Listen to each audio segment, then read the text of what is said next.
ಎಲ್ರಿಗೂ ನಮಸ್ಕಾರ. ತೋಟದಲ್ಲಿ ನೀರಿನ ಒತ್ತಡ ಜಾಸ್ತಿ ಆದಾಗ ಕೆಲವೊಂದು ಸಲ ಅಣಬೆ ರೋಗ ಈ ಥರ ರೋಗಗಳು ಜಾಸ್ತಿ ಆಗ್ತವೆ. ಕೆಲವೊಂದು ಕಡೆ ಏನಾಗುತ್ತೆ, ಮೇಲ್ಗಡೆ ಭತ್ತ ಬೆಳೀತಿರ್ತಾರೆ, ಹೊಲದಲ್ಲಿ ತುಂಬ ಬಸಿ ನೀರು ನಿಲ್ಲುತ್ತೆ. ಅದು ಈ ಥರ ರೋಗಗಳಿಗೆ ಮತ್ತು ಪೋಷಕಾಂಶಗಳ ಲೀಚೌಟ್ಗೂ ಕಾರಣ ಆಗುತ್ತೆ.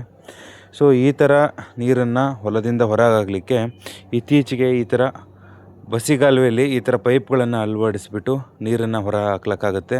ಅದು ಎಸ್ಪೆಷಲಿ ಮಳೆಗಾಲದಲ್ಲಿ ಏನು ಮಾಡ್ತಾರೆ, ಈ ಥರ ಆಸ್ಟ್ರಲ್ ಪೈಪ್ಸ್ ತೊಗೋತಾರೆ. ಈ ಪೈಪಲ್ಲಿ ಏನಂದರೆ ಮೇಲ್ಗಡೆ ನೈಲಾನ್ ಮೆಶ್ ಥರ ಇರುತ್ತೆ. ಆಮೇಲೆ ಪೈಪ್ ಒಳಗಡೆ ಚಿಕ್ಕ ಚಿಕ್ಕ ಹೋಲ್ ಇರುತ್ತೆ. ಆ ಹೋಲಲ್ಲಿ ನೀರು ಅಂದರೆ ಅಲ್ಲಿ ನೀರು ಪಾಸ್ ಆಗ್ಬೇಕಾದ್ರೆ ಅದೆಲ್ಲ ಫಿಲ್ಟ್ರಾಗೇ ಹೋಗುತ್ತೆ. ಆ ಪೈಪ್ ಮೇಲ್ಗಡೆ ಏನು ಮಾಡ್ತಾರೆ, ಆ ಪೈಪ್ ಮೇಲ್ಗಡೆ ಈ ಥರ ಕತ್ತ ಹಾಕಿಬಿಟ್ಟು ಅದ್ರ ಮೇಲ್ಗಡೆ ಈ ಥರ ಜಲ್ಲಿ ಹಾಕ್ತಾರೆ. ಈ ಥರ ಜಲ್ಲಿ ಹಾಕೋದ್ರಿಂದ ಏನಾಗುತ್ತೆ, ಅಲ್ಲಿ ಅಂದರೆ 3 ಟೈಮ್ ಫಿಲ್ಟರ್ಸ್ ಆಗುತ್ತೆ ನೀರು. ಅಂದರೆ ಪೈಪ್ ಬ್ಲಾಕೇಜ್ ಆಗೋದು ಆ ಥರ ಆಗೋದು ಅವಾಯ್ಡ್ ಆಗುತ್ತೆ.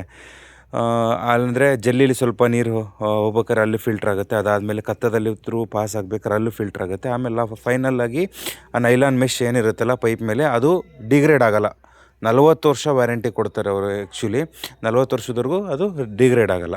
ಅದನ್ನು ಕ್ಲೀನಾಗಿ ತೋಟದ ಸುತ್ತ ಅಳವಡಿಸ್ಬಿಟ್ಟು ಲಾಸ್ಟಿಗೆ ಒಂದು ಎಂಡ್ ಕ್ಯಾಪ್ ಕೊಟ್ಟಿರ್ತಾರೆ. ಎಂಡ್ ಕ್ಯಾಪನ್ನು ಮಳೆಗಾಲದಲ್ಲಿ ಆ ಎಂಡ್ ಕ್ಯಾಪನ್ನು ಓಪನ್ ಮಾಡಬೇಕು.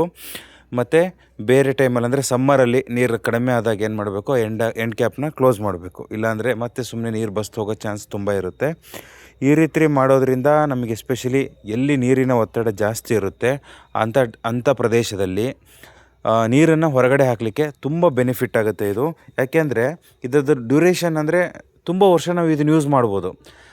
ಅವರು ಹೇಳೋದು 40ರಿಂದ 50 ವರ್ಷದವರೆಗೂ ಇದೇ ಥರ ನಾವು ನೀರು ಅಂದರೆ ಹೊರಗೆ ಹಾಕಲಿಕ್ಕೆ ತುಂಬ ಸರಳವಾಗಿ ಆಗುತ್ತೆ.